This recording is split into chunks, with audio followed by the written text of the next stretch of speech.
Hi, my name is Roland Baker. I'm the Executive Director of TCAL, and I just want to Thank you all for being part of say this. thank you all for being part of this great summit. We're looking forward to another wonderful day, lots of great speakers. TCAL is a leadership program funded through the Department of Ed, the Santa Cruz County Office of Education. And I just want to let you know that we are going to be having some distance learning courses coming up offered by the Santa Cruz County Office of Education later this summer. So if you have teachers or administrators, stay tuned because we have something put together that's going to be just great to help you open schools next fall. Thank you, Roland, and welcome to our final day. How many people had a wonderful day yesterday? All right, great. Well, welcome to our final day. We are sad this has to end here. We do have 3 days. If this is your first time, you missed day 1 and 2, all about redesigning schools and wellness and communication. Today is all about wellness and communication. Yesterday was about instructional design. And guess what? We're going to do it again in the fall to see what we've learned over the first few days during the fall, your first few months of the new normal for your schools. And so please save the date, Monday, 11/23. It's the Monday before Thanksgiving. So you may be on break. You may be starting to prepare for your Thanksgiving holiday. Again, put that on your calendar. It'll be another half day, 9 a.m. to 12 p.m. is what we're looking for. A 1 day only. So again, we're going to be doing this again. Second round of the Distance Learning Leadership Summit. So please save the date. We do have a poll here because today is all about wellness, and part of that is making sure not only you take care of your students, your staff, and your families and communities, but also taking care of yourself. So let's think about what your plans are this summer to take care of yourself outside of work. So I'm going to go ahead and launch this poll. And what are you doing this summer to take care of your wellness? Are you going to go to the beach? Are you going to garden? And if you do go to the beach in Santa Cruz, remember it's closed 11 to 5. Closed 11 to 5 in Santa Cruz. But we do have a beach about half mile from where I'm sitting right now. All right, let's see what you're going to be doing. Lots of hikers out there. All right, lots of beach goers, gardening, lots of Netflixing. Some great shows on Netflix. If you want to put what your favorite Netflix show is or movie, go ahead and put it in the chat. All right, lots of hikers. If you want to come to Santa Cruz, great hiking trails around here. Just make sure you have some social distancing there. All right, I'm gonna go ahead and end it and share the results. It looks like a lot of hikers for the most part, and only 8% of people who like to dabble in the video games. Hopefully you get away from the screens for a little bit this summer as well. Again, thank you for participating in our wellness poll.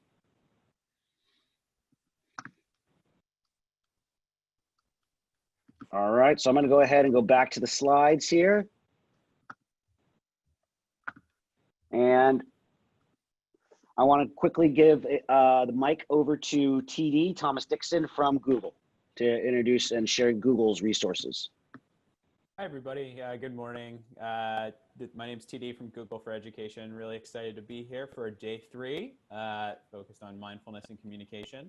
I'd mentioned this yesterday, but to reiterate, we have a great learning hub called Teach From Home at teachfromhome.google, where there's resources not just for students and teachers, there's resources for families as well. And another quick plug, which is a very non-approved marketing resource, which is my own website, that has a bunch of resources for families, teachers, and IT admin, which is just gfewithtd.com. Very creatively titled, Google for Education with TD.com, gfewithtd.com. So check that out. A ton of different resources for you, your educators, and then also the families you're working with. Really excited for day 3 and really excited to be a part of this summit and looking forward to the sessions ahead. Thanks so much, Jason. All right, thanks, TD. We're going to go ahead and move it over to Jeff Mitchell and Joe Marquez from CDWG. And this is that time of the day where you get to hear who won yesterday's raffle. Hey guys, Jeff Mitchell, Field Account Executive for CDWG out here in the Bay Area, supporting our K-12 customers. Super excited yet again to be a part of this for day 3.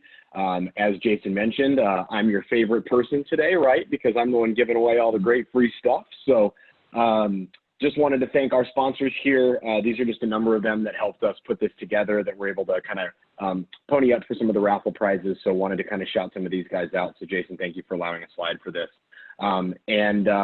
To move on to the winners for today, these are your winners from day 2. We'll leave it up here for a second, let you guys check it out. If the winners aren't on here for this today, I will be reaching out directly to everybody next week to get any pertinent information, especially for some of the prizes that are not virtual gift cards like the monitors and some of the t-shirts. So it's incredibly important. Again, guys, fill out the surveys at the end of all your sessions, because that is what makes you eligible for these giveaways. So it allows us to get great feedback about the sessions. It allows you guys a voice on how we can change this and potentially better this moving forward.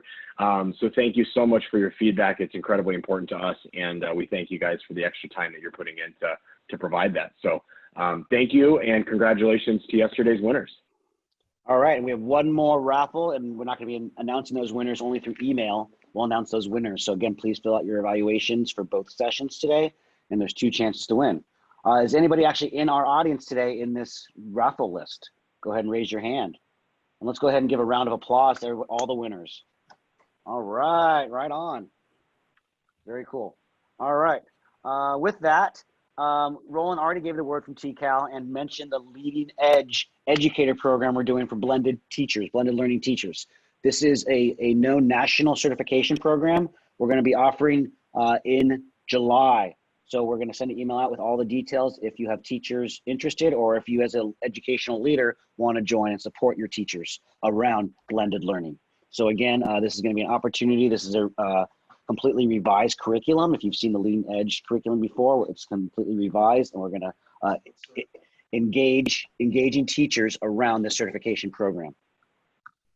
All right, and with that, it's time for me to introduce today's kick note, Roni Habib. Roni is the founder of EQ Schools. He's an expert in helping leaders, educators, and partners become happier, more resilient, more connected to their purpose, and more playful. Early in his career, Roni struggled with the high stresses and demands of teaching, even losing touch with why he wanted to be a teacher in the first place. He was a former teacher in the Bay Area. I actually met Roni back in 2008 at the Google Teacher Academy in Mountain View, way back in the days when we were much younger and we had much more hair back then. But Roni now has moved on to wellness support and supporting schools and districts across the globe with happiness and wellness. So without any further ado, let's welcome Roni Habib. Jason, thank you so much for this beautiful introduction. It's been such an honor, Jason, to work with you in the last, it's crazy that we've known each other for more than a decade. And I just have seen your work. It's been so impressive. And I know how much you care about kids and educators. So thank you for that.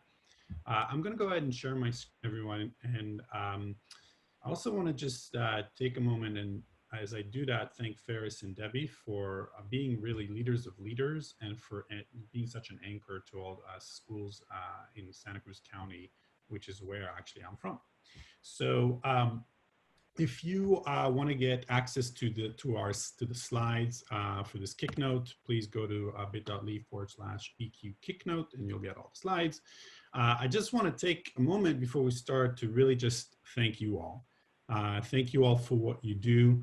I know that being leaders in schools, I work with a lot of principals, superintendents, and educators in general in all different, positions in districts and schools. And I know that, working in schools takes a lot out of us physically and emotionally. And having been a teacher and a leader in a school, I know that.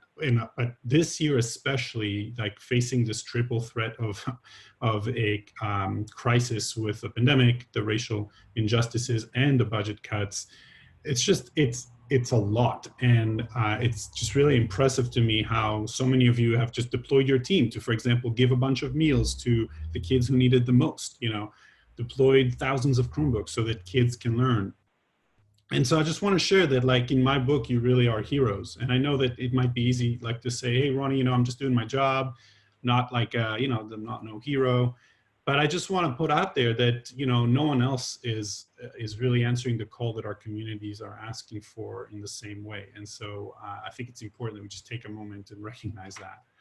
And during this time of physical isolation, I want to put out there, and this ties really well into the theme of wellness and communication today, is that connection matters more than ever and more than anything. I'll say it again, during this time of physical isolation, human connection matters more than anything, attuned connection. And of course, we want that when our teachers connect with their students, right? We want them to know that, hey, as a teacher, I like teaching you, but I love you as a person and I want to be there for you. And it's important that we give our teacher permission, right, to take the time to connect with their students, even online, and make that intentional. But I also think for us, with our colleagues, how much can we, as much as possible, really connect with our colleagues on a human level? And I don't just mean like at the end of the week, the happy hour kind of time that and this is great if you do happy hours, it's wonderful, and I encourage you to keep doing it. But how much can we, on a moment-to-moment basis, be attuned to our colleagues on a human level, really noticing what they're saying underneath their word, the emotions that happen for them, and being there for them. But here's the thing. What I think a lot of educators forget from time to time, and leaders forget, especially because we're so busy, like our pace of life is so fast, is that you cannot truly be emotionally available to others unless you're emotionally available to yourself. And my intention with our time together during this kick note and also during the breakout session that I'm going to provide is to give you as many tools as possible to really improve your resilience, your wellness, feel more at peace, and also your communication, so that you can kind of take your leadership to the next level, and also, but more important than your leadership, your wellness. Now, just a bit about me, I'm the founder of EQ Schools, company that brings mindfulness, emotional intelligence, and positive psychology to schools. I've worked with more than 100 schools just in the state of California, but also abroad. I speak all over, and I live in Santa Cruz, and I freaking love my life, all right? With that, I'll just say that life definitely has not always been this amazing, and I started EQ Schools actually because of a tragedy that I experienced as a teacher. One of my students in my third year of teaching committed suicide, and it shocked me and it rocked me, and I felt broken from it. And I supported students that day. It was very public. We had to support the kids that day. And I remember going to the funeral of this kid, asked to speak there. And at the end of my speech, I basically had a moment that says, if I'm going to continue to be an educator, there was nothing that was going to stop me from putting my students' well-being first. Nothing. So I created a course called Positive Psychology. I was praying 25 students would sign up, and 107 signed up. And year after year, I saw hundreds of kids behaviorally change as they took this course. And so what I realized was that I had skills and tools to provide to other educators to make their classrooms even more, places where relationships can really thrive, and emotional connections can really take off, so that the learning can take off. So that's how EQ School started. But very quickly, I realized that we can't just support teachers in the classroom. If we want to shift schools, change schools, we need to support the school as a whole, the culture of the school as a whole. And so that's where I did a lot of work with my team at supporting administrators and also parents, and to really shift the culture of schools to become more conscious and joyful and emotionally intelligent.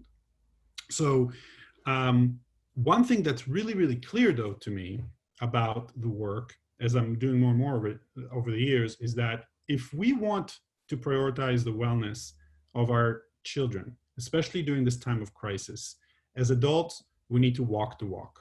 When it comes to wellness and communication, we need to walk the walk. Kids learn that by osmosis. They see it modeled. Of course, we can give them, worksheets and lessons and all of that. But at the end of the day, it's about modeling it, and frankly, not just for the kids, but also for our own well-being. So I want you to think about how important this is, especially now. Think about the fact that we are facing all the racial injustices, right? That we really need to take a hard look at. And we need to take a look at our unconscious bias. We need to take a look at our systemic bias. And these conversations are uncomfortable for people. We need to be comfortable with being uncomfortable. And yet when someone finally realizes that they might have some unconscious bias within them, it's very, very, very common and very easy for them to feel shame. But the truth is, everyone, is that most people do not know how to regulate shame. Shame is a very difficult emotion to regulate. And so if a person isn't aware that they're in shame when they are having a conversation about racial injustice, and then do not know how to regulate their shame, they immediately become defensive. And if a person is defensive, no work can be done around that. Because when a person is defensive, they cannot be empathic. And without empathy, there's no equity. In fact, you cannot begin to spell the word equity without EQ. You with me? Emotional intelligence is essentially the basis. These skills are the basis for achieving the work that we really want to do. So what I'd like to do is I want to start with this first tool, okay, to really support your wellness. And I want to be clear again that all those tools that I'm giving are again in the context of creating schools that embody a joyful and safe climate where relationship and learning can thrive. It's just important that as leaders, we model that because people take their emotional cues from us. It doesn't mean that we have to be perfect, far from it, but you know, as much as possible, can we model it? And so this first tool that I want to cover is rhythmic breathing. And actually, we're going to combine it with a very quick visualization. So here's how this is going to work. What I'd love for you to do is, if you're open to it, of course, everything is optional, but if you're open to it, I'd love for you to assume a mindful body position, which means your back is straight, your hands are on your lap, and I'm going to invite you to close your eyes. That said, if you're too tired, please don't close your eyes. You can kind of keep your eyes half open, gaze at the floor. And what I'm going to invite you to do is start breathing like through your nose. Just notice your breath going in and out from your nose. You don't have to do anything special. And in a moment, I'm going to invite you to breathe in a very specific way. And this rhythmic breathing way is actually shown to regulate our nervous system in the fastest way. So this is a really fast way to regulate our nervous system, because in a moment, what you're gonna experience is your vagus nerve being stimulated. So you're gonna experience more vagal tone. So what we're gonna do in a moment, as you continue to breathe in and out and kind of slow down, is I'm gonna invite you to breathe into the count of 4. You're gonna hold for 4, and you're gonna breathe out to the count of 8. So go ahead and breathe in, 2, 3, 4, hold, 2, 3, 4, and breathe out, 2, 3, 4, 5, 6, 7, 8, breathe in, 2, 3, 4, hold, 2, 3, 4, and breathe out, 2, 3, 4, 5, 6, 7, 8, breathe in, 2, 3, 4, hold, 2, 3, 4, and breathe out, 2, 3, 4, 5, 6, 7, 8. I'm going to invite you to continue to do 1 or 2 more of these breaths on your own. And as you do that with your eyes closed, just kind of notice your system, notice how you are for just a moment. I know we have a very little amount of time together today, but I wanted to take this time for you to continue, for you to experience what it feels like to take a moment of peace for yourself. Each and every one of you deserves at least 1 moment of peace every single day. And with your eyes closed, I want to do a quick visualization, just checking on the time here. Quick visualization with you all. Imagine for a moment that there's a child in front of you, and this can be your own son, if you have kids, son, daughter. This can be nephew, niece, this can be a student. If you have multiple kids, choose your favorite. But just take a moment and really visualize the face of a child that you love. And as you take your next breath, I'm going to ask you a question. I don't want you to think about it too much, but simply see what first word comes up.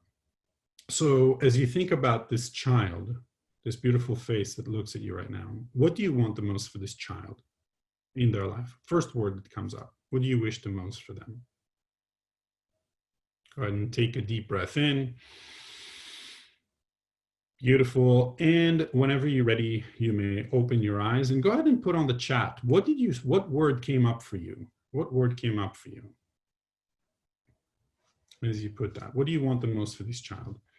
And so as I run these exercises with, thousands of people, it's every year, there's a ton of, I'm not even looking at the chat now, but I'm virtually sure that the word happiness is coming up, like happiness, peace, contentment, some form of that. Well, that's what we care about the most as adults. That's what we want the most for our kids, for them to be well-being. And by the way, if you didn't say wellness or happiness, you're still a wonderful person, okay? But I'm just saying that that's what we care about the most. And yet I think it's easy for us to kind of, in schools, for happiness to kind of get shoved aside. And I also think that it's easy for us to shove our happiness aside. But what's interesting is that there are basically 5 elements that contribute to anyone's well-being. And there's an acronym I created called RAMP, okay? The A has 2 components. So R stands for relationships, having supportive relationships in our lives. A stands for awareness, being aware, and also advancement, personal growth. M stands for meaning, and P stands for positive emotions. When we have more of these in our lives, our base level of happiness increases. That's straight up research from positive psychology. In fact, the people who experience the most, people who really thrive experience a 3-to-1 ratio of positive emotions to difficult emotions in their life. And I want to give you tool number 2, and that's emotional resonance, experiencing more emotional resonance in our life. What that is when basically our emotional brains are in sync in a positive way with others, okay? Not just intellectually, but emotionally, the limbic system. And the fastest way to get there actually is through laughter, okay? And the fastest way to get there is to play. Now, I don't have time to show you a game right now that you can play with your colleagues or your students, but if you come to my breakout session, I will show you one. But what I would love to do for you is to show you another way to create emotional resonance. It's very simple. Ask your colleagues or ask your students when you connect with them on Zoom, hey, and you can do this on every single meeting, in the beginning of the meeting. Scale of 1 to 10, how are you feeling right now? How are you doing right now? And make it really clear that this is a safe place where you don't have to have a persona. You don't have to be a 10 or a 9 or an 8. You could be a 2 and we will still accept you. You're still just as valid and it's valuable. And in fact, if I know that you're a 2, I might even check in with you after. And what's interesting about this practice is that when people share how they are on a scale of 1 to 10, even if they don't get met, meaning even if people don't even check in with them after, it still has a positive effect. Of course, it has the most positive effect if you're able to kind of check in with them as well. So right now, go ahead and just take a deep breath in with me, if you will. And just check in with your system just for a sec. On a scale of 1 to 10, how are you doing today? And again, all answers are valid. You could be a 2, and it's totally fine. And you can be a 9, and that's great. How are you doing? Sharing the chat. And what's nice about it is as people sharing the chat, other people are able to see whoa, this person is a 3 today. I'm not the only 3. You're able to start to see that other people have the same experience and you don't feel as alone, which is huge. So the other thing I wanted to say, oh, by the way, if you want more 6 strategies to connect with students online, go to this link. Again, if you want all the slides, go to the link that I showed in the beginning. It's also, I think Joe also put the link up on the website to get all the slides. All right, so moving on, I'm going to move kind of fast. One of the things, as you remember in RAMP, the second letter is A, which stands for awareness, also advancement. But I want to talk about awareness. Awareness is being present here and now, noticing what we're experiencing, what we're feeling, and also being aware, being present with the person in front of us. It's about being mindful. Now, I think that most of us spend most of our time being mindless, not mindful. And to kind of prove my point, I want you to play along with me for a second. I'm going to show you numbers on the slide. And what I want you to do is I want you to add these numbers out loud with me. Of course, everyone's going to do it in their own house, but just add these numbers out loud with me. So here we go. 1,000, 1,040, 2,040, 2,070, 3,070, 3,090, 4,090. All right. Now, if you said 5,000, you're very normal and you're also very wrong, okay? Because 4,090 plus 10 is 4,100, okay? And I bet you the vast majority of you said 5,000. Again, if you said 5,000, you're normal, but just understand that what happened here is The mindlessness is not a lack of knowledge. Everyone knows 4,090 plus 10 is 4,100. It's just that you followed a number pattern mindlessly. The problem is that when we are mindless, we're often wrong, but never in doubt, okay? We do not, and it can get us into trouble as leaders in schools, but because we don't recognize, for example, when we're communicating not effectively, when we're mindless, we don't recognize when we communicate ineffectively with others. We don't recognize even when we're burning out. And so tool number 3 is every 90 minutes, take a 5-minute break to reconnect to your body. When we are connected to our body, we're in the present moment. When we're in our head, you're most likely in the future or in the past. And so take 5 minutes to reconnect either with a meditation to your body, noticing different parts of your body, or brisk walk, really noticing your body, or even a quick workout makes a huge difference. Tool number 4 is ask yourself what you do have control over and what you don't have control over. And this is really important because you see, most of our suffering in life doesn't happen from the adversity that we face. It happens from thoughts that we have about the adversity and the attachment that we have to those thoughts. When we devote a large amount of time and attention to things we cannot change, you know, we expend physical energy, emotional energy, we become distressed, and you know, our mental energy can be directed elsewhere. And nowadays, your energy management is more important than anything, okay? And so as much as possible, understand that if there's something that you realize you cannot change, you're not complacent, okay? You're just, you know, are realizing, okay, I'm gonna put my energy towards something I can change. Tool number 5, and I'm gonna do a quick check of time. I have about 3 minutes left. I'm gonna do this as quick as I can. Tool number 5 is move through your difficult emotions with soothing yourself, not repressing these emotions. I don't have time to go through a actual activity, but again, I'll do this. I'll give you that skill more in depth in my breakout session if you wanna join, or if you wanna work together later. That's really, really important. Most people repress their negative, difficult emotions, and then it actually explodes. So as much as possible, soothe yourself. Because here's the thing, the ability to soothe yourself in the face of fear is what leads to brave leadership. Tool number 6, don't wait to refill your battery. If your battery is on empty, it actually will take you a lot longer to recover. So don't wait until you're completely, start refilling your batteries now. Now, I'm gonna end with one last tool, but I'll just say that I think, as much as possible before I share this, which I think is the most important tool, I think it's key for people to get that. I imagine you have big visions for your school, right? And big visions require big support.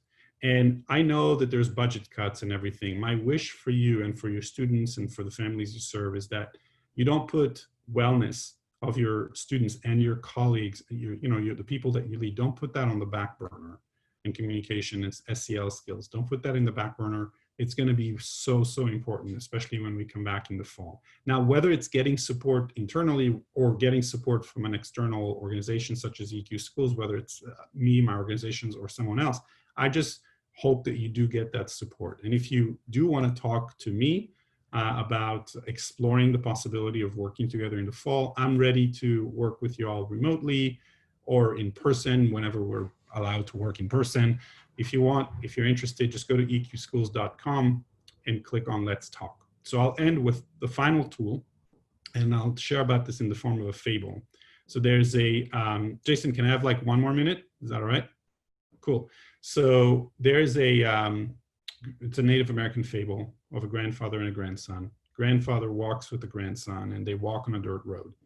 And the grandfather turns to the grandson and says, son, inside of every person, there's a raging battle between two wolves. One wolf represents self-compassion, connection, love. The other wolf represents really self-deprecation, anger, hatred. And then the grandfather doesn't say anything, just keeps walking. Finally, after a few steps, the grandson turns to the grandfather and says, well, grandfather, which wolf wins this battle? And the grandfather turns to the grandson and says, well, son, the wolf that wins the battle is the wolf that you feed. So I ask you, ladies and gentlemen, what wolf do you feed? And I'm certainly not perfect at feeding my self-compassionate wolf. My self-deprecating wolf definitely does get fed sometime. But as soon as I have the awareness that I'm feeding it, I choose to stop. And we live life choice by choice. I make the decision. I choose to stop feeding it, and then I feed the self-compassionate wolf so that I can be at my best and then provide the best for my people. May you be happy. May you be healthy. May you be at peace. May the work that you do this year come back and pay you 100 folds in the form of love, connection, abundance, and joy. Thank you so much for having me, and I look forward to seeing you on the breakouts for those of you who want to join. Thanks, Jason. Thank you, Ronnie. I already feel calmer, so I appreciate that, and I appreciate the words you bring to this group, and to really help us feel kind of at peace here. So everyone, thank you for joining our final kick note of our leadership summit. Breakout starting in about 4 minutes, so Ronnie will be moving over to a breakout to go longer in depth on some of the things he's been doing. So thank you, Ronnie. I know you need to move over to your breakout room. Thanks, everyone. Thank you so much. Have a wonderful day.